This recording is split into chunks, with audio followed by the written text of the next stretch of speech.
얼마 줄래? 얼마 줄게? 교회가 왜 그래 되는지 모르겠어요. 굉장히 큰 문제예요. 근데 하나님이 너는 내 것이다 인천수이기 때문에 하나님의 자녀이기 때문에 성도는 하나님의 자녀잖아요. 하나님이 책임지시는 거죠. 그 믿음을 끝까지 잃지 않아야 되는 거죠. 어제 우리 서정희 목사님이 이미 노래는 다 준비가 다 됐다고 얘기를 하는데, 준비된 사람 참 좋죠. 근데 아직 준비가 안 된 사람들도 있어요. 그런 거 걱정 안 해도 돼요. 개척을 하면 정말 하나님이 함께하는 것을 늘 체험을 많이 하게 되어져요. 내일 아침에 양식이 없는데, 밥을 쌀이 없는데, 오늘 저녁에 누가 쌀 갖다 주는 그런 예들도 있어요. 그런 간증할 거 너무 많지만 그런 거 말고요. 제가 이제 은퇴하게 될 때 이제 남의 교회 목사가 와가지고 하게 됐잖아요. 그 임신남회장이 제게 그런 얘기를 했어요. 제가 아주 친하고 우리 고향 후배니까 형님 너무 마음이 좋아가지고 자녀들하고 해내겠어요? 내가 할게요. 아니, 내가 할 거야. 그랬어요. 그런데 교회 갈 때 집사님 옆에서 여보, 우리 교회에서 어떻게 하든 간에 절대로 다른 요구를 하지 맙시다. 당연히 그래야지. 5분 만에 다 끝내버렸어요. 끝내버렸는데 담회장이 얘기를 했더니, 야, 형님 대단하십니다. 내가 대단한 것이 아니고 하나님이 대단하십니다. 하나님이 주셔야 되는 거예요. 그러니 왜? 하나님의 자녀니까 하나님이 책임주시는 거예요. 그런 때문에 우리는 그러잖아. 너희는 먼저 그의 나라 그 일을 구하라. 모든 것을 너희에게 더 하시라. 하나님의 약속을 믿고 사는 거죠. 그러면 야곱에게 이스라엘의 이름을 바꿔주시고 그렇게 부르시는 하나님이 야곱의 길을 다 끝까지 책임을 지시잖아요. 오늘 우리가 이스라엘이 된 자들인데 뭘 염려하고 뭘 걱정해야 되겠습니까? 우리는 그런 걱정에서 완전히 벗어나는 삶을 살아갈 수 있기를 바랍니다. 오늘 두 번째 말씀이 뭔가 하게 되면 아까 읽은 말씀인데 11절 말씀을 우리 같이 한번 읽어볼까요? 11절 하나님이 그에게 이르시되 나는 전능한 하나님이라 생육하여 번성하라 한 백성과 백성들의 총회가 너에게서 나오고 왕들이 내 혀에서 나오리라. 아멘. 이 말씀을 보면은 야곱에게 하나님이 하시는 말씀이죠. 그 말씀을 주시게 될 때에 지금 나는 전능한 하나님이다. 생육하고 번성하라. 백성과 백성의 총회가 내게서 나오고 왕들이 내게서 내 허리에서 나온다. 백성들의 총회 큰 세력들을 얘기합니다. 야곱을 통해서 한 민족들이 나오게 되고 거기 왕들도 나오게 되고 살되는 축복의 역사가 막 일어나게 되는 것을 이야기하고 있는 거죠. 그런데 생육하고 번성하라.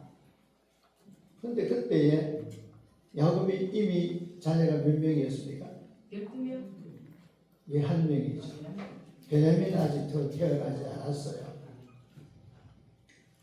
그런데 생육하고 번성하라고 말씀을 하십니다.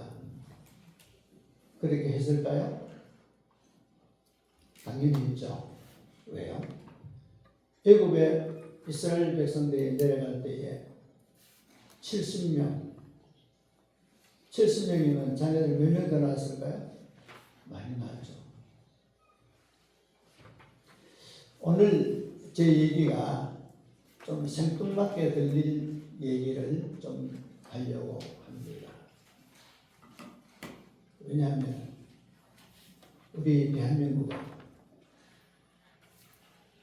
2050년 되면 없어질 나라라고 얘기를 합니다. 지금 저출산 문제가 아주 심각합니다. 정부에서 할 수가 없습니다. 왜? 지금까지 해도 한 년이가요.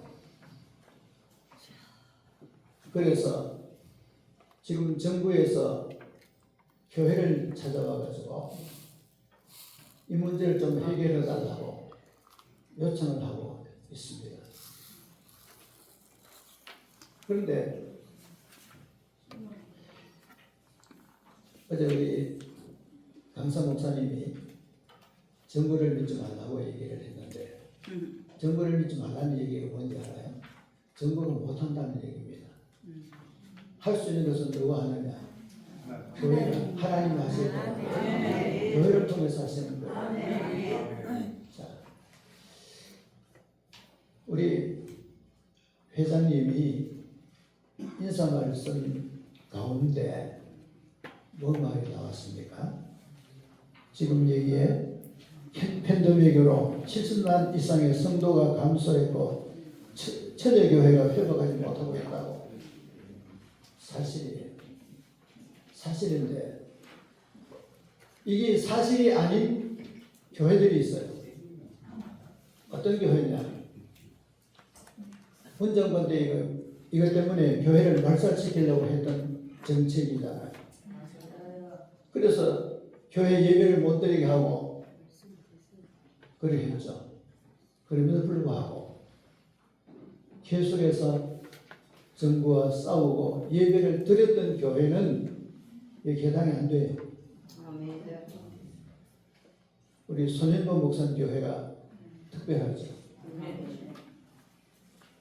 대구에도 말씀교회, 그게도 우리 고성측인데, 저는 합동에 들면 고성측인데, 거기에도 벌금 300만 원 냈어요.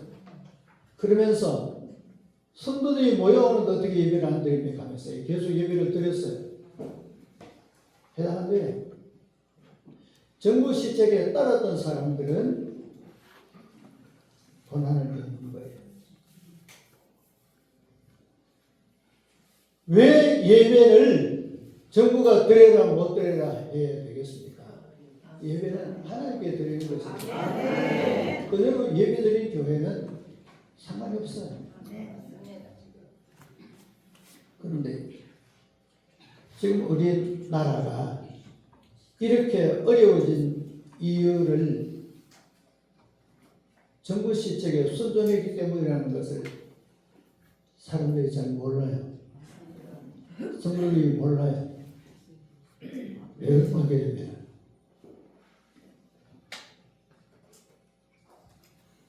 우리나라가 복음이 들어와 가지고 이 복음 확산되고 할 때에 지금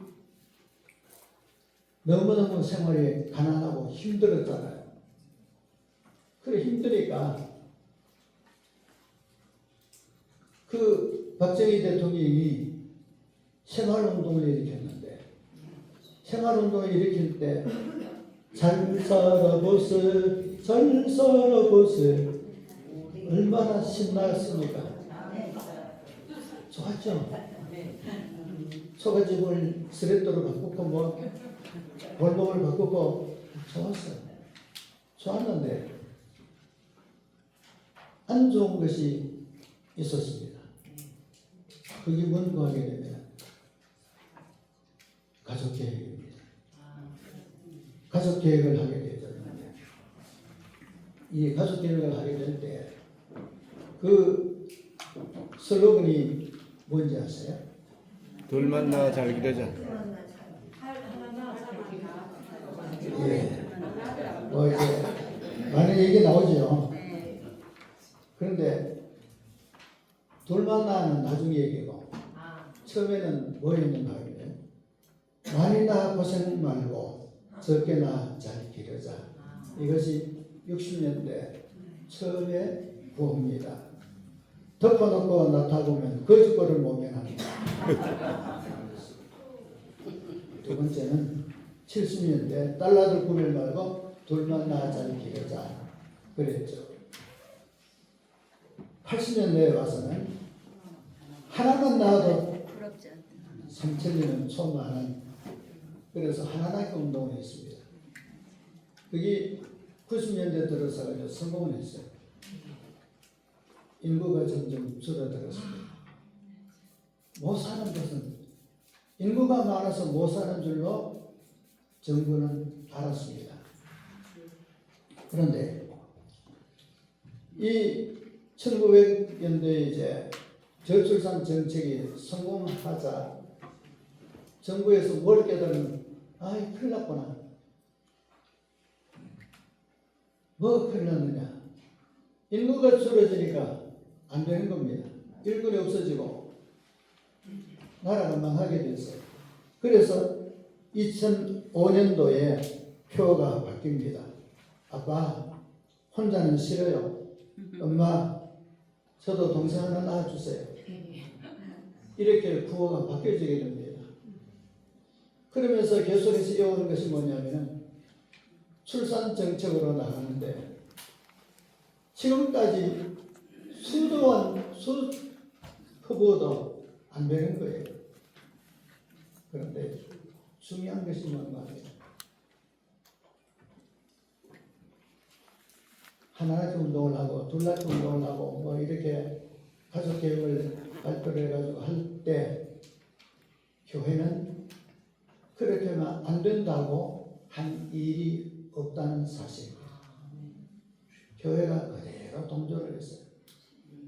어느 교단에서 그러면 안 된다고 한 일이 없습니다. 어느 목사님이 그렇게 하면 안 된다고 한 일이 없습니다. 왜? 그때까지 이 가족개혁하기 전까지 우리나라 한 가정의 자녀 수가 6.7명이었습니다. 그러니 그들이 성장하니까 지금까지 교회를 잘 이끌어오게 되어졌죠. 그런데 정부에서 그 시책 안 따르면 감옥에 가둔다든가 벌금한다든가 없었습니다.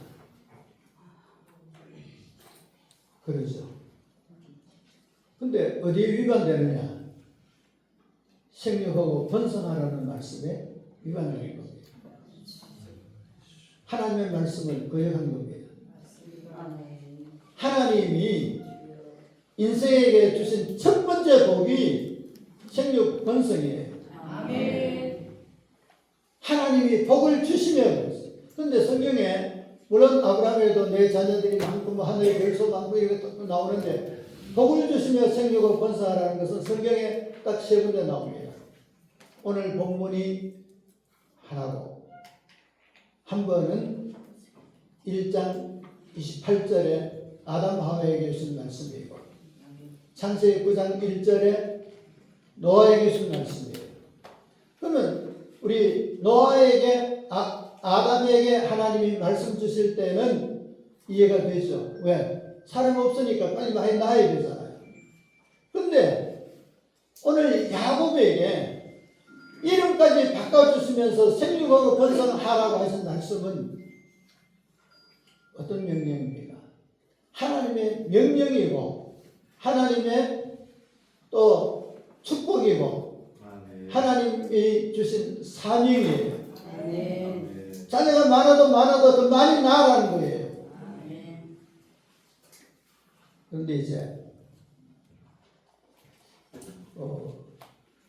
우리 여기도 그런 것을 체험하신 분들이 있겠지만 막내 놓고 아이고 막내 공연이 나다 이렇게 하신 분 있습니까? 한 번도 못 봤습니다.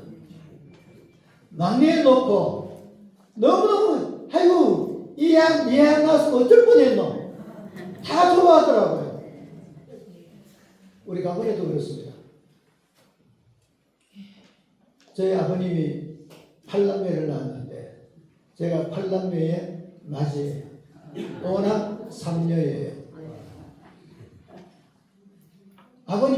아버님이 예수 믿고 새벽에도 한 번 빠진 일이 없고 집에 계시면 늘 성경 읽고 그렇게 하시던 어른인데 제일 잘한 것이 자녀들 많이 낳는 거예요. 왜 그런 하게 되면 목사가 둘이잖아. 오형제 중에 목사가 둘이에요. 제 동생 서울에 목사 하나 있어요. 셋은 하나는 병으로 일주세상 떠나버렸고 둘 다 교회 장로입니다. 셋 여자들 다 권사입니다. 믿음의 생활 다 잘합니다. 전도 다 잘했잖아요. 우리 너무너무 가난했거든요. 근데 집 없이 사는 사람 아무도 없어요. 다 잘 살아요. 더 중요한 것도 있어요. 우리 막내가 이름이 정국인데 여기 저 구미 아시는 분 중에 구미 상목교회라고 있어요. 집성촌이에요. 거기 얘가 구미 가서 살면서 그 교회에서 장로가 되었어요. 이거 기적이에요. 그런데 수년 동안 계속해서 뭐 하느냐? 전도왕이 되는 거예요. 아멘. 할렐루야. 막내가 어떻게 됐어요?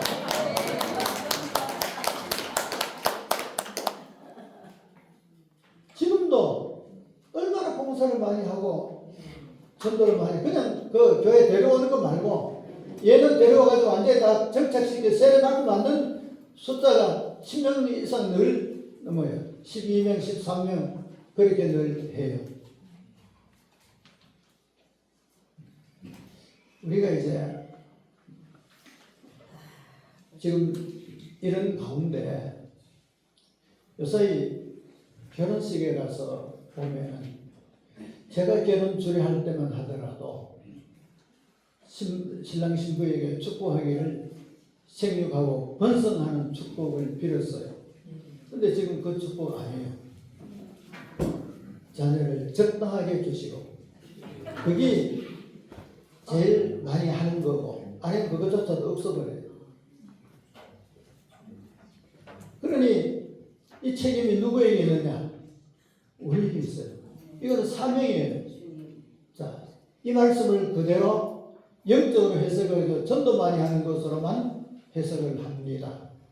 그래서 마태복음 28장 19절 20절은 선교 명령이고 창세기 1장 28절은 문화 명령이다. 그래서 이제 문화적으로 생각하고 끝내버려요. 그런데 하나님께서 이 말씀 주실 때에 문화 명령으로 쓴 것이 아니라 실제로 그렇게 하도록 명하신 거예요. 왜 그러고 하게 되면 지금 세상에 우리 전도하기 뭐 힘들고 그러잖아요. 힘들고 그런데 내 자녀 낳아가지고 내 가정에서 양육하면은 그대로 다 믿음 생활을 하잖아요. 물론 우리 성경에 보면은 믿음의 아버지 밑에 안 믿는 자녀들도 있어요. 있는데 문제는 바로 양육하지 못한데 책임이 있는 거죠. 제가 이거 아주 심각하게 생각하는 이유 중에 하나가 모 목사님이 나중에 그 얘기를 듣고 보니까 그러더라고요. 목사가 설교하고 예배를 드리는데 아들, 딸은 방에서 잠자고 있어 예배를 안 드려요. 완전히 잘못됐죠. 지금 우리는 자녀에 대해서 책임을 져야 되는데 자녀는 낳기만 하면 자녀가 아니고 양육을 해야 되는 거예요. 그걸 잘하면 되는 거예요. 지금 이런 얘기를 하죠. 목사님, 지금 시대가 어떤 시대입니까? 젊은 사람들이 시집 가려합니까? 젊은 사람들이 장가 갈라합니까? 장가 갈 돈이 어디 있어요? 뭐 이런 얘기를 하죠. 자, 경제적인 궁핍, 정치적인 궁핍 제일 많이 겪었을 때가 성경에 언제일 것 같아요? 이스라엘 백성들이 애굽에 갔을 때입니다. 그런데 출애굽기 1장에 보면 어떤 얘기가 나와요? 이스라엘 백성들이 애굽 사람들이 자녀 낳는 게 너무너무 보기 싫은 거예요. 왜? 숫자가 자꾸 늘어나게 되니까. 그걸 억제하기 위해서 온갖 방법을 다 했는데도 번성하는 거예요. 계속해서 번성하는 거예요. 바벨론 돌아가서도 똑같았어요. 바벨론 돌아가서 포로 생활이 너무 힘든데도 자녀들이 계속해서 번성하는 거예요. 하나님이 그렇게 하신 거예요. 하나님의 민족은 번성해야 되는 거예요. 그런데 지금 얼마나 심각한 거 하게 되면 지난 12월 마지막에 워싱턴 포스트지에 실린 기사가 뭔가 하게 됩니다. 한국의 최대의 적은 저출산이다. 그랬어요. 왜 저출산이 되었는가 하게 되면 지금 군인이 60만 대군이었는데 지금 50만도 안 되는 거예요. 나라를 지킬 사람이 없어요. 이게 문제죠. 그리고 우리 이철우 경북도지사가 지난 1월달에 한 말입니다. 저출산은 핵무기보다 더 무서운 국가 안보의 문제라고 했어요. 나라가 흔들리고 있어요. 우리 아마 뉴스를 통해서 보셨을 겁니다만 부영그룹의 이종건 회장이 출산 장려금 한 사람에게 얼마 줬죠? 1억. 야, 그거 잘 기억하시네요. 근데 그 사람이 돈이 많아서 그래 줬을까요? 그가 한 얘기가 아주 중요한 얘기를 했습니다. 국가안전은 군대가 맡는다. 질서 유지는 경찰이 맡는다. 일할 사람이 부족하면 외국인을 데려올 수 있고 물건이 부족하면 수입하여 사용하면 되지만 군대와 경찰은 외국인에게 맡길 수 없다. 이게 그 사람의 주장이에요. 맞잖아요. 근데 지금 인천의 어떤 초등학교 얘기입니다. 외국인이 다고 한국 애가 둘이 있습니다. 이방인이 되고 있어요. 지금 학교가 이런 심각한 상태에 있어요. 근데 지금 우리나라가 얼마나 심각한 거 하게 되면은 지금 외국 사람들 지금 데려오는데 대부분이 이슬람입니다. 이슬람은 산하지 않 없어요. 근데 우리 국민들은 산하지 않잖아요. 이스라엘이 지금도 최강인 나라가 된 이유가 출산율이 3.2명이에요. 우리는 0.68명으로 내려갔어요. 심각하잖아요. 이 문제 해결을 교회가 안 하면 못합니다. 그런데 하나님이 샘플을 보여줬어요. 샘플이 뭔가 하게 되네요. 당진 동일교회. 거기도 고센책이에요. 당진 동일교회 촌이잖아요. 근데 지금 성도의 수가 2,000명입니다. 2,000명인데 주일 학생이 1,000명이에요. 평균 교회 연령이 23세에 살아있죠. 왜 그러냐? 저출산 안 하는 거예요. 5명, 4명, 3명 자녀를 많이 낳는 거예요. 하나님 말씀대로 순종하고 사는 거예요. 제가 수요일이면 성시화 예배에 아침 7시에 늘 성시화 예배 드리고, 저들은 남녀는 또 6시 반에 예배를 드리고 수요일 날은 늘 그렇게 하는데, 거기에 이제 경산 예스라국제학원 아이들이 와가지고 시연을 하고 그렇게 하는데, 애들이 초등학교, 중학교, 고등학교 이런 애들이 뭐라고 얘기하는 거니까, 우리는 하나님 믿어요. 우리는 선교사예요. 선교사라고 하면서 뭐 얘기하는? 우리는 자녀를 4명 낳을 거예요. 5명 낳을 거예요. 어떤 사람은 그 뒤에다가 표선마크를 붙였어요. 왜 표선마크를 붙였냐 하니까, 하나님이 주신 대로 낳을 거예요. 지금 살아나고 있어요.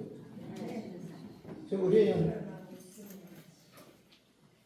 CBS에서 출산 돌봄 캠페인을 벌리고 있잖아요. 우리 동참을 할 수 있어야 될 것 아니겠습니까? 제일 귀한 것이 뭐예요? 내가 가정에서 자녀를 낳아가지고 그 자녀를 말씀으로 잘 양육하는 것, 이게 전도 중에 최고의 전도가 되는 거예요.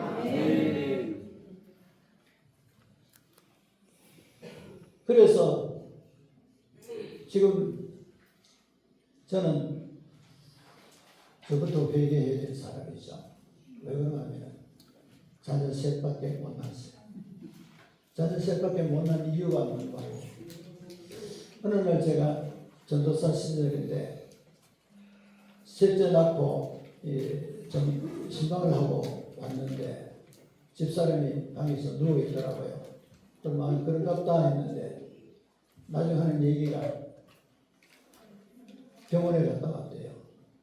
왜 갔다 왔느냐 하니까 언니가 자꾸 가석해서, 지금은 교회 권사님인데 우리 처형이 그때는 예수 안 믿었어요. 지금 전도사 생활에 월급도 얼마 안 되고 그렇잖아요. 힘든데 애 셋이니까 이거 어떻게 키우려고, 이거 그냥 두면은 며칠이나 더 낫겠다 싶어가지고 병원에 가가지고 수술을 해버렸어요. 그래서 더 못 낳았어요. 지금 우리 예비군 시대 때만 하더라도 그랬잖아요. 예비군 훈련 수술하게 되면 예비군 훈련 빼주고 이런 것도 했어요. 근데 그거 뭐 정부에서 하는 일이니까 하고서 다 수용했잖아요. 그 때문에 지금 성도 없는 거예요. 어제 백인선 목사님 그런 얘기 하더라고요. 지금 몇 년 후에는 교회 목회자가 없다고. 근데 이 얘기를 제가 어제 처음 들은 것이 아니고, 우리 총신대 총장이 회기별 세미나하게 될 때 강사가 와서가지고 그런 얘기했어요.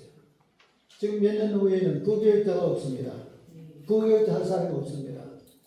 몇 년 후에는 당회장 할 사람도 없습니다. 교회가 망하는, 이거 누구 책임이에요? 심각하잖아요. 지금 이런 것에 대해서 고민을 좀 할 수 있어야 될 것이 아니겠습니까? 한번 생각을 해봐야 되겠죠. 근데 지금도 말씀대로 순종하는 교회는 성장하는 거예요. 대구 대형교회 정민철 목사님, 하루에 교인들이 500명 이상 교회에 늘 매일 오는 겁니다. 평일에. 교인들이 숫자가 많아요. 애들이 버글버글거려요. 애들 버글버글거리는 교회 치고 성장하는 교회가 없어요. 그러니까 언제까지 우리 이것을 안 해야 되겠습니까? 한번 생각을 깊이 해야 될 것임을 우리는 알게 되는 것입니다. 왜냐하면 하나님의 축복으로 알아야 되기 때문입니다. 하나님께서 우리에게 주신 복으로 알아야 되는 거죠. 근데 분명히 하나님이 책임주시는데도 불구하고 그걸 안 믿잖아요. 지금 애 자녀들이 결혼 안 하면 저들이 알아서 하지. 목회자도 저들이 알아서 하지. 강원에서 이웃에 목회자를 자꾸 방문해가지고 자녀들 결혼하도록 시키고 또 자녀들이 자녀를 많이 낳도록 시키고 그래야 되죠. 제가 우리 결혼 앞두고 인사 오면은 야, 너 자녀 몇 명 낳으래? 5명 낳으래요. 그런 얘기 들으니까 얼마나 기분이 좋으냐고. 왜 자녀를 많이 낳아야 되겠습니까? 성경이 자녀에 대해서 뭐라고 얘기를 하시는가? 우리 그것도 한번 봐야 되죠. 지금 성경이 우리에게 명하시는 말씀에 자녀는 우리 교회, 우리 성경에서는 하나님의 기업이라고 말씀을 하시잖아요. 그럼 하나님의 기업은 또 상급이고 하나님의 기업이라고 하셨는데 하나님 신 기업을 거절해서 되겠습니까? 그러잖아요. 그게 사는 길이에요. 뭐 성경에 뭐 너무 이런 구절들이 많기 때문에 그러는데 성경에 보면 자녀들을 화살 통해 화살이라고도 말씀을 했어요. 자, 화살이 많아야 됩니까? 적어야 됩니까? 당연히 많아야 되죠. 그런데 그걸 성경은 분명히 그렇게 있음에도 불구하고 거절하는 것이 우리예요. 그래서 우리 동문성교회는 열심히 전도해야 됩니다. 지금까지도 했습니다. 아무래도 한국 동문성교회가 전도를 제일 많이 한 단체인 것 같습니다. 청춘행복학교를 통해서 많이 전도가 되잖아요. 그런데 이제 마지막 시대 때에 뭘 해야 되겠느냐? 말씀으로 돌아가자. 말씀으로 돌아가자. 생육 번성하자. 그럼 이거 얘기합니다. 아유 목사님, 시대 종말이 다 됐는데 뭘 지금 자녀를 낳아요? 주님 만나면 되죠. 내일이 종말이 온다 할지라도 오늘은 뭐 한다고요? 사랑을 했습니다. 예, 내일이 종말이 와도 자녀를 낳아야 되는 거예요. 성경에 종말에는 자녀 낳지 말라는 얘기가 있나요? 없어요. 성경에 피임하지 말라는 얘기가 있나요? 없어요. 그런데 피임을 하고 하나님의 뜻을 거절했던 것이 우리 선배들이고 우리들이고 그러잖아요. 우리 후배들은 그런 거 모르죠. 모르니까 뭡니까? 조상의 죄를 회개해야 되는 거예요. 그리고 우리는 말씀대로 따르겠다고 해야 되는 거예요. 그래서 오늘 아침에 우리 기도하겠습니다. 기도하는데 오늘 마지막에 말씀을 안 드렸네요. 자, 오늘 첫 번째 하나님의 복이 야곱을 이스라엘이라 이름을 바꿔서 그렇게 부르는 것, 하나님이 영원히 멸망받을 우리들을 하나님의 자녀로 불러주신 것, 이 놀라운 축복이 첫 번째 축복이고 사명의 축복이 생육 번성의 축복이에요. 세 번째 축복이 가나안 땅 들어가는 것이에요. 12절 13절에 나오죠. 가나안 땅이 뭐예요? 천국이에요. 천국은 보장됐어요. 천국은 우리 걱정할 것 없어. 이미 그리스도를 예수 그리스도를 믿고 구원받은 사람은 천국 가는 거예요. 아브라함의 약속, 이삭의 약속, 야곱의 약속 똑같은 거예요. 오늘 우리에게 똑같은 거예요. 천국은 가는 거예요. 뭐가 남았냐? 사명이 남았어요. 사명 감당해야 되는 거예요. 사명 감당하지 못한 것을 회개하며 기도해야 될 것이 우리가 해야 될 일들이에요. 그래서 우리 눈을 감고 한번 기도하도록 하겠습니다. 우리 기도하게 될 때에 먼저 하나님의 말씀이 생육 번성하라고 했음에도 불구하고 자녀들은 여호와의 손 기업이고 상급이라고 말씀했음에도 불구하고 내가 이 축복을 거절한 것 주님 용서하옵소서.